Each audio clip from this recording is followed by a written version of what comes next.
In dynamic programming, next concept is Floyd's algorithm. It is used to get the shortest path between all pair of vertices in a graph. Given a weighted connected graph, the all pair shortest path problem asks to find the distances, that is the lengths of the shortest paths from each vertex to all other vertices. This will be given with a connected graph, whether it might be directed graph or undirected graph. Directed graph means it will be having direction in the edges. Undirected, if we consider an edge AB and BA is one and the same, that is will not be having any direction. Here we have to find the shortest path between all the pair of vertices. That is, for example, if we have a graph with 4 vertices A, B, C and D, we have to find the shortest path between A to B, A to C, A to D, B to A, B to C, B to D, C to A, C to B, C to D, D to A, D to B, D to C. And we assume that we don't have any self loop and the diagonal elements are zeros, that is A to A is 0, B to B is 0, C to C is 0, D to D is 0. So here we have a sequence of matrices, that is D of 0, D of 1, so on up to D of n. Here, using the current matrix and one intermediate vertex, we are going to generate the next matrix. Every time we are going to consider one intermediate vertex, like Warshall's algorithm while constructing transitive closure of a graph. It is similar to that, but here we are going to find out the minimum distances, shortest path we are going to find out. Here D1 will be constructed using D0, D2 will be constructed using D1, dk will be constructed using d of k minus 1, so on up to dn. So dn will be having the shortest paths between all the pair of vertices. We will discuss this with an example. Floyd's algorithm for the for all pair shortest path problem. So algorithm name is Floyd and it will take the input W. It is a cost adjacency matrix or weight adjacency matrix. It will implement the Floyd's algorithm for finding the shortest paths between all the pair of vertices. Input is weight matrix or cost adjacency matrix W of a graph with no negative length cycle. We should not have any negative values in the matrix. Then output is the distance matrix of the shortest path's length, that is between all the pair of vertices we have to find the shortest path, that will be stored in the distance matrix D.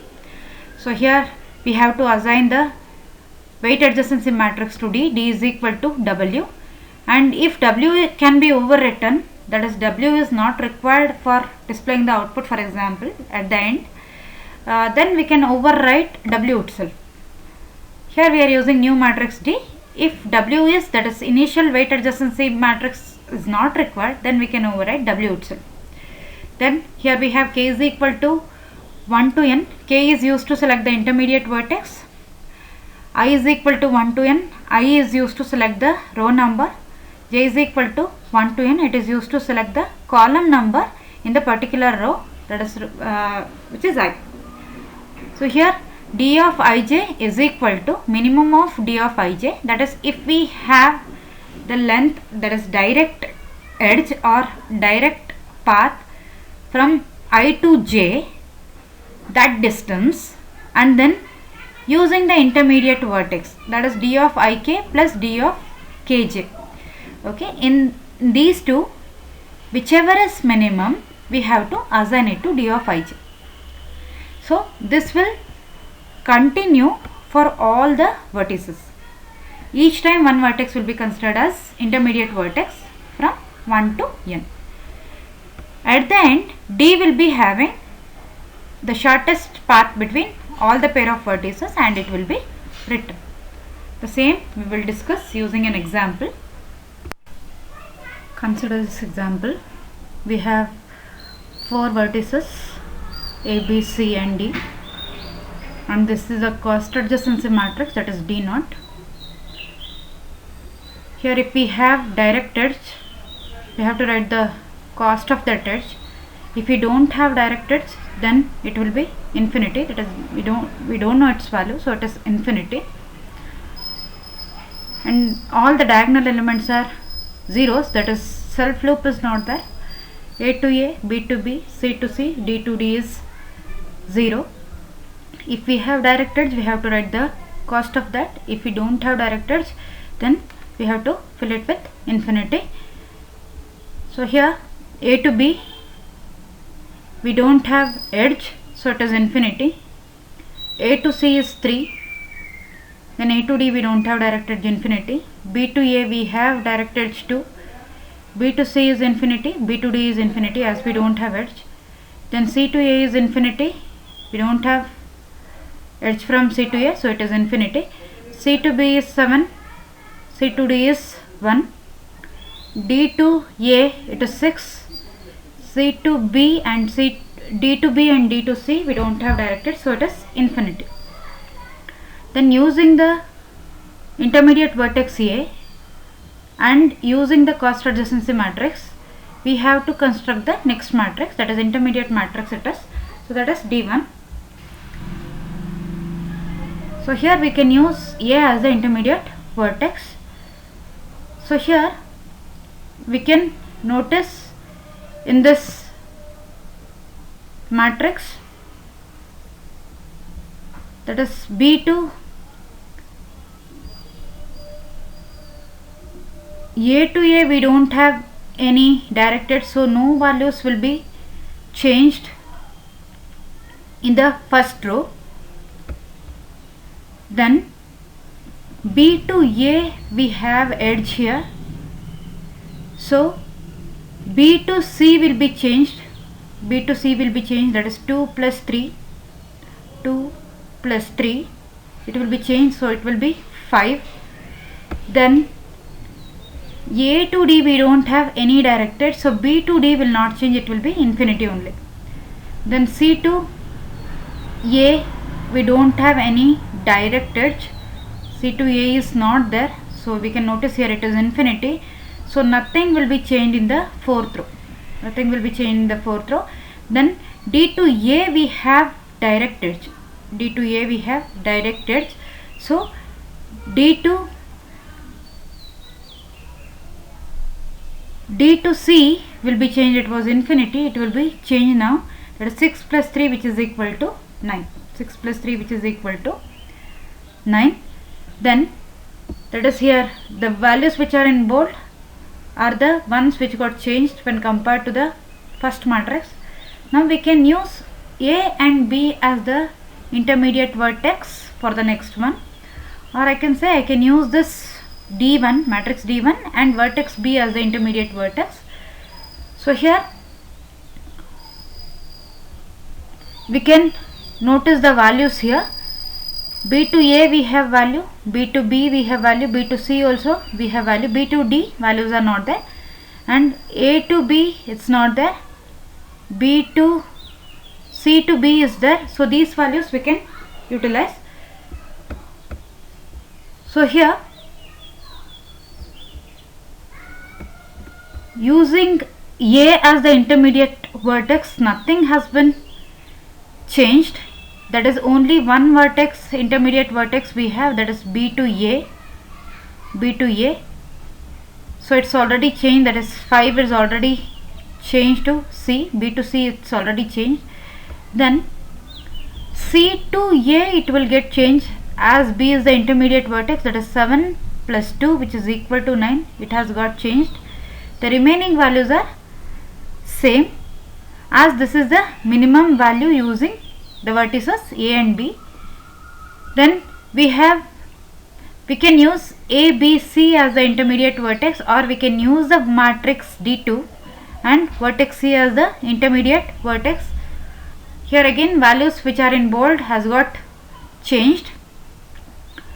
Now A to B, it was infinity. It was infinity. Using C as the intermediate vertex, we can change the value, that is 3 plus 7, which is equal to 10. A to C is 3 only. Then A to D also we can change. It was infinity, we can change now using C as the intermediate vertex, that is 3 plus 1, which is equal to 4. Then B to A, it will be 2, B to C, it will be 5, and B to D, it was infinity. Now it will change as we have the value from B to C. B to C, it is 5, that is 2 plus 3, it is in the previous matrix. B to C, it is 5. C to D, it is 1, so 5 plus 1, which is equal to 6. From C, values has not been changed, it is as it is in the previous matrix. That is C to A is 9, C to B is 7, C to D is 1, that is we don't have any other shortest path. Then D to A, it is 6 only.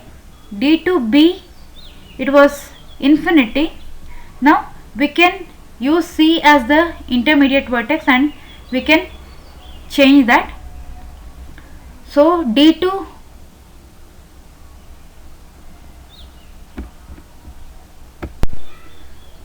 we can notice D to C is 9 in the previous matrix. D to C is 9. D to C, it is 9, that is 6 plus 3, it is 9. 9 plus 7, it is 16. Now we have the new value for D to B, which is equal to 16. That is from using the previous matrix, we can notice here 6 plus 3, 9, 9 plus 7, which is equal to 16.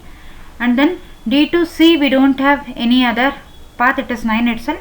D to D is 0. Then again, now we can use all the vertices A, B, C and D, or I can use the matrix D3 and the intermediate vertex D. Now few values will get changed again. So here 0, 10, 3 and 4, it is not changed. 2, 0, 5, 6, it is not changed. Again C to A, if I consider C to A, C to A, it was 7 plus 2, 7 plus 2, which is equal to 9. Now via D, we have a new shortest path, that is 1 plus 6, which is equal to 7. 7 is less than 9, so replace 9 with 7. So remaining values are same, 7, 0, 1, 6, 16, 9, 0. That means we did not get any other shortest path using vertex D. This is an example which we have discussed in the previous slide. So this is the cost adjacency matrix, that is direct edges. This is the shortest path, that is distance matrix D. So here the cost adjacency matrix, if we have direct edge, write the value cost of the edge, otherwise use infinity, and we don't consider any self loop here, so diagonal elements are zeros in the cost adjacency matrix.